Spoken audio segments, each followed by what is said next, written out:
किस तरह अब बदलाव की ज़रूरत है भोजपुरी इंडस्ट्री को, और किस तरह उसको और आगे बढ़ाया जा सकता है? मुझे ऐसा लगता है सर, सबसे पहला प्रयास तो हमारे सारे स्टार्स को ये करना चाहिए कि ऑडियंस सिनेमा हॉल तक जाए। अगर ऑडियंस सिनेमा हॉल तक नहीं गई तो सर उम्र लंबी नहीं हो पाएगी। सिनेमा तो नहीं बनेगा, सीरियल बनेगा। सिनेमा आज कुछ भी हो, मैं जैसे अभी यहां से निकलूंगा या कल जाऊंगा तो मुझे जाट देखनी है पर्दे पे। मैं टीवी पर हिंदी फिल्में देखने के पक्ष में नहीं हूं, ना मोबाइल पे। मैं पर्दे पे जाता हूं, परिवार के साथ जाता हूं। हमें सबसे नंबर 1 ऑडियंस को हॉल तक लाना पड़ेगा कुछ भी करके। सेकेंडरी ट्रैक बनाने पड़ेंगे अलग अलग फिल्मों के, जैसे अभी मैं बताया ट्रांसफार्मर उड़ गया, कटान, जया। ऐसी फिल्में भी बननी चाहिए ताकि ऑडियंस को ये भी टेस्ट मिले। वो जो एक इंटेलिजेंट ऑडियंस है, जो इंटेलेक्चुअल ऑडियंस हमारी, जो नहीं देखती हमारी फिल्में, उस ऑडियंस को खींचना पड़ेगा अपनी तरफ। उनके दिमाग से भोजपुरी की जो इमेज बहुत साल पहले बन गई खराब है उसको साफ करना होगा।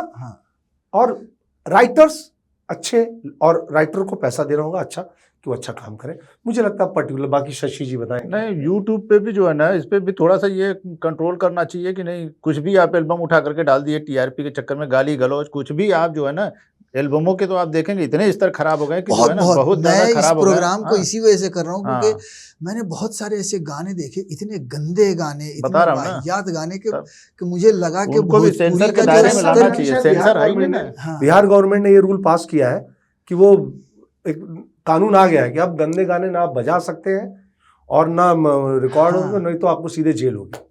हाँ, ये बिहार में नहीं, विदेश से कई जो बाहर बैठे हुए लोग डाल देंगे, उसकी टीआरपी रहती है डाल देंगे उसमें। तो इसके लिए भी सबसे पहले तो बिना सेंसर के जो है इस तरीके से होना नहीं चाहिए कि नहीं। सर आपको एक चीज इकबाल भाई, आपके इंटरव्यू के माध्यम से एक बहुत बड़ी बात ये भी बता दूं जी। इकलौती इंडिया की ऐसी इंडस्ट्री है जिसकी अपनी कोई एसोसिएशन नहीं है। बिल्कुल, छोटी छोटी इंडस्ट्रियों की एसोसिएशन है।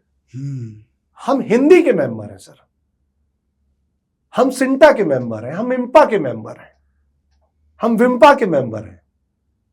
भोजपुरी की एसोसिएशन, इतनी बड़ी इंडस्ट्री, इतने दर्शक, इसके इतनी फिल्में हर साल बनती हैं, लेकिन हमने कभी प्रयास ही नहीं किया कि हम अपनी एक एसोसिएशन बनाएं सर। वो अब क्या कह सकते हैं उसके बारे में, आप सोचिए। हम कहीं अपनी समस्या लेकर जाएं, हमारी समस्या हमको लेके जाना पड़ता है हिंदी के पास है। ये बहुत बड़ी बात आपने, और किसी ने सोचा ही नहीं ना, किसी ने पहल की कि यार अब तो बना लो अपनी एसोसिएशन। हम दूसरे के एसोसिएशन में पदाधिकारी हैं, हमने कभी नहीं सोचा कि हम भी बना देंगे अपनी एसोसिएशन। इतने कलाकार हैं, हजारों कलाकार हैं, लाखों में दर्शक हैं, इतनी फिल्में बन रही हैं भोजपुरी से, इतने लोगों का घर चल रहा है, लेकिन हमारी कोई एसोसिएशन नहीं है सर। तो ये बड़े बड़े जो सुपरस्टार्स कहलाते हैं भोजपुरी सिनेमा के, 2-3 तो चले गए पॉलिटिक्स में, मैं मान सकता हूँ, जैसे मनोज तिवारी पॉलिटिक्स में पूरी तरह से चले गए, रवि किशन है तो वो उनका रुख हिंदी की तरफ ज़्यादा हो गया। बाकी सब लोग क्या कर रहे हैं भोजपुरी सिनेमा के लिए, क्या लग रहा है आपको? भोजपुरी सिनेमा के लिए, उत्थान के लिए ये लोग सुधर जाएं तो बहुत बड़ी चीज़ हो जाएगी। जैसे आपको बता दूं कि जो है आज अगर सलमान खान अगर जो है भोजपुरी फिल्मों में रहते तो उनकी हीरोइन भाग्यश्री ही रहती हैं आज भी। सबसे बड़ा माइनस पॉइंट एक ये भी है। अच्छा, स्टार लोग चेंज ही नहीं करने देंगे। वो जो हीरोइन चाहेंगे, जो टेक्नीशियन चाहेंगे, वही वो रखेंगे। उसका असर आप देख रहे हैं, दर्शक पसंद ही नहीं करते। एक्चुअली कोई सीरियसली सोचता भी नहीं है ना, जैसे चल रहा है चलाए जाओ। एक्चुअली उसके पीछे बहुत बड़ी वजह है। अगर आपको पता है कि आपके पास एक ही दुकान है और इस दुकान में ग्राहक नहीं आ रहे हैं, तो आप दुकान को बेहतर करने की कोशिश करेंगे। आप सोचेंगे कि यार क्या इस दुकान में ऐसा करूं कि ग्राहक आए, मेरी दुकान चले। लेकिन अगर आपको पता होगा कि घंटा घर वाली दुकान नहीं चल रही तो सिविल लाइन वाली तो चल रही है, और वो जो शंकर जी के मंदिर के पीछे वाली दुकान है वो भी चल रही है। तो अगर ये दुकानियां नहीं हो चली तो कौन फर्क पड़ता? सही चीज है। हमारे हीरोज के पास गायकी है, स्टेज शो है, उनके पास विकल्प है।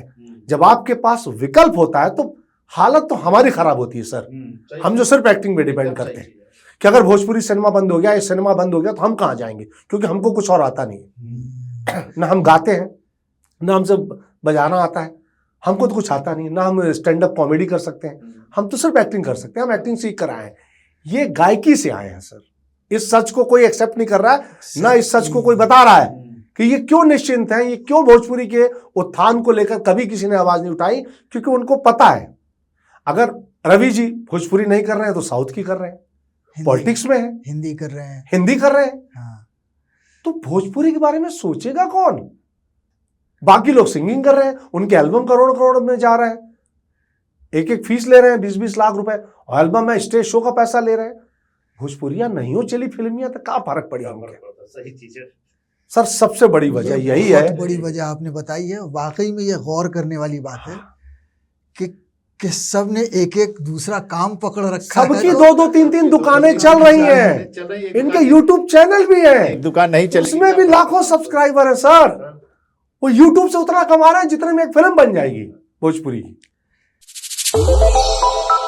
श्रेष्ठ भारत पर खबरों से जुड़े रहने के लिए चैनल को सब्सक्राइब और लाइक करें, बेल आइकन दबाएं और देखते रहें श्रेष्ठ भारत।